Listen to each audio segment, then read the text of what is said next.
नमस्कार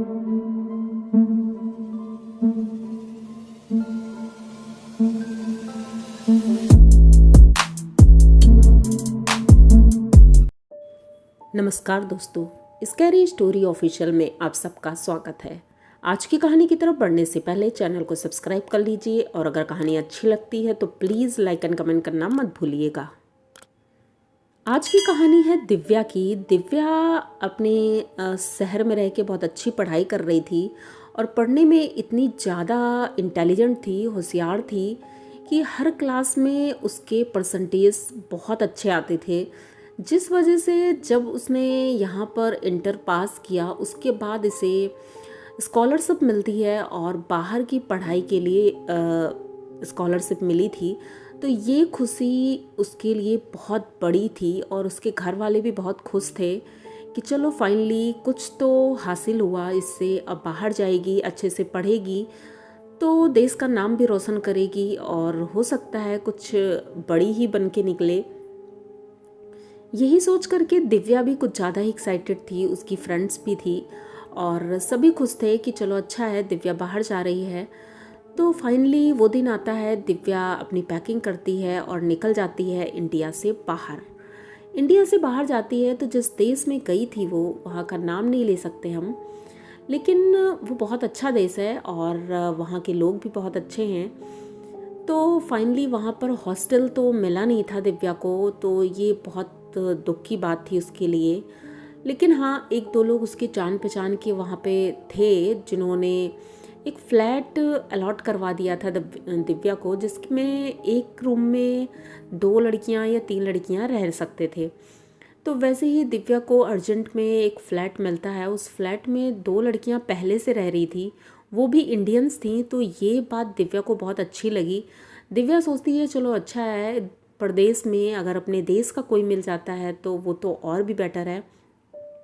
और वो लड़कियां भी उसी कॉलेज की थी तो तब तो और बढ़िया था। तो ये जाती है, उनसे घुलती मिलती है और रूम में तीनों साथ में रहने लगते हैं। कॉलेज की बातें, घर की बातें, हर तरह की बातें, क्योंकि इंडियंस थे तो वहाँ पर तो ज़्यादातर यही होता था, अपनी इंडिया की याद आती है तो वहाँ की बातें अक्सर होती रहती थी। तो पढ़ाई करने के बाद रात तक को ये लोग जागते रहें, बातें करते रहें, फिर सो जाएं, सुबह जल्दी उठना है। तो ये सारा रूटीन इनका था और बहुत खुश थे। पढ़ाई भी बहुत अच्छे से चल रही थी, दिव्या वैसे भी पढ़ने में बहुत होशियार थी, सब कुछ ठीक जा रहा था। एक दिन दिव्या की जो एक फ्रेंड थी, रूम पार्टनर, उसका नाम साक्षी था। साक्षी इंडिया आई थी और उसके घर में कुछ शादी थी, उसके भाई की या कज़न की, किसी की शादी थी, ये क्लियर नहीं है। तो इस वजह से उसे आना पड़ा इंडिया। और साथ में जो रागिनी थी, रागिनी वो भी अपनी एक फ्रेंड के यहाँ चली गई थी कुछ दिनों के लिए। तो अब रूम में बची थी सिर्फ दिव्या। दिव्या अकेले रहना नहीं चाहती थी, लेकिन अब इतने दिन हो चुके थे तो वो सोच रही थी कि कोई प्रॉब्लम नहीं होगी और वहाँ पर और भी लोग रहते हैं, कोई प्रॉब्लम होगी तो हम उनसे शेयर कर लेंगे। यही सोच करके दिव्या फ्लैट में अकेली थी। अब एक दिन तो निकल गया, कोई दिक्कत नहीं हुई। दूसरे दिन रात को जब वो सो रही थी तो दिव्या ने बताया कि नॉर्मल, मतलब डेली ऐसा होता था कि जो किचन था, किचन का सिंक का टैप था, वो हमेशा उसका पानी टप टप गिरता रहता था। जबकि प्लम्बर को बुलाया था, सही भी करवाया, लेकिन पता नहीं क्यों वो सही नहीं होता था, बार बार ख़राब हो जाता था। लेकिन आज जब वो टप टप कर रहा था तो बहुत ही ज़्यादा डर लग रहा था। दिव्या को नींद नहीं आ रही थी क्योंकि उसे वैसे भी डर लगता था। इंडिया में भी वो अपनी मम्मी के साथ रहती थी। तो आज जब वो सो रही थी तो अचानक से उसे ऐसा लगा जैसे उसे कोई घूर रहा है और इस वजह से उसकी नींद बार बार खुल रही थी। वो इधर उधर देख रही थी लेकिन कोई दिख नहीं रहा था। अचानक से जब वो दोबारा आँख खोलती है तो उसे दिखाई पड़ता है उसके ऊपर, मतलब बेड के ऊपर कोई है जो कि उसके एकदम पेट के ऊपर बैठा हुआ है और उसको घूर घूर कर देख रहा है। आप सोच सकते हैं, मतलब उसने अपने हाथ रखे हैं बेड में, दोनों हाथ दिव्या के अगल बगल रखे हुए हैं, उसके बाल बड़े बड़े हैं और वो दिव्या को घूर घूर के देख रहा है। वो शायद कोई औरत है और इस तरह से मतलब देख रही है दिव्या को। दिव्या तुरंत समझ जाती है कि ये कोई औरत है और चेहरा क्लियर नहीं दिख रहा था, लेकिन दिव्या इतना ज़्यादा डर जाती है कि वो तुरंत अपनी आंखें बंद कर लेती है और सोचती है आंखें बंद कर लूँगी तो ऐसा नहीं होगा। तो थोड़ी देर आँख बंद करे रहती है और जब थोड़ी देर बाद आंखें खोलती है तो वाकई में वो वहाँ नहीं था। ये बेड में मतलब नीचे देखती है, ऊपर देखती, चारों तरफ रूम में देखती है, लेकिन इसे कोई दिख नहीं रहा था। अब थोड़ा सा चिल होती, सोचती शायद मैंने कोई डरावना सपना देख लिया होगा। अब सोने की कोशिश कर रही थी, लगभग रात का 2 बज गया था। तभी कोई डोरबेल बजाता है। तो ये सोचती है इतनी रात में कौन आया हो गया। मतलब रागनी को तो आना नहीं था और साक्षी तो इंडिया गई है, अगर आएगी तो फ़ोन भी करेगी, तो आखिर इतनी रात को आया कौन। तो ये जाती है और दरवाज़ा खोलती है धीरे से, तो बाहर निकल कर देखती है बाहर कोई भी नहीं था। ये बहुत ही ज़्यादा डरावना था क्योंकि इससे पहले दिव्या के साथ ऐसा कुछ भी नहीं हुआ था। वो काफ़ी देर वहीं खड़ी रहती है, सोचती है इस बार कोई बेल बजाएगा तो मैं तुरंत खोलूँगी, लेकिन उस वक्त बेल नहीं बजती है। जब ये बेड के ऊपर आकर बैठ जाती है दोबारा फिर से बेल बजती है। अब दिव्या की हिम्मत नहीं हो रही थी कि वो दरवाज़ा खोल दे, वो बेड पर ही बैठी रहती है। सबसे गजब की बात तो ये हुई कि उसने डोर लॉक किया था और बेड के ऊपर बैठी हुई थी।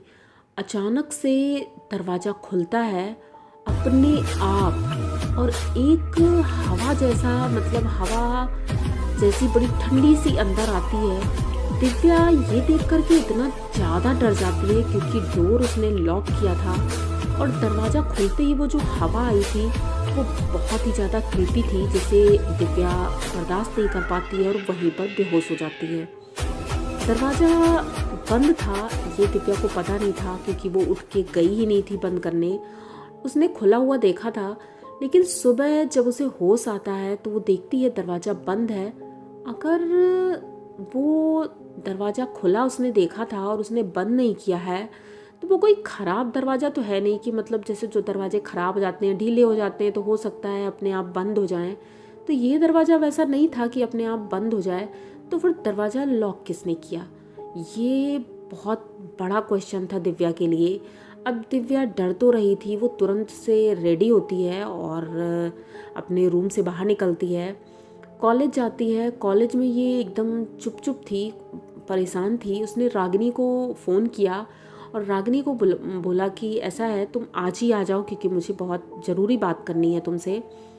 तो रागिनी आती है तो रागिनी को ये पूरी बात बताती है। तो रागिनी कहती है कि मैं तुमसे बताना भूल गई थी और मुझे भी ऐसा महसूस होता था, कुछ दिनों से ऐसा लग रहा था, लेकिन मैंने मतलब डिस्कस नहीं किया, मुझे लगा तुम लोग मजाक उड़ाओगी मेरा। लेकिन बोलते हैं कि यहाँ पर हम लोगों से पहले एक लड़की रहती थी इस फ्लैट में और उसकी पता नहीं कैसे उसकी इसी फ्लैट में डेथ हो गई थी और जब से उसकी डेथ हुई थी उसकी आत्मा इसी फ्लैट में घूमती है। ये कई लोगों ने देखा है और उन्होंने ही बताया था कि ऐसा कुछ होता है, लेकिन मुझे लगा कि मैं सबको बताऊंगी तो लोग मेरा ही मजाक उड़ाएंगे, इसलिए मैंने किसी से डिस्कस नहीं किया।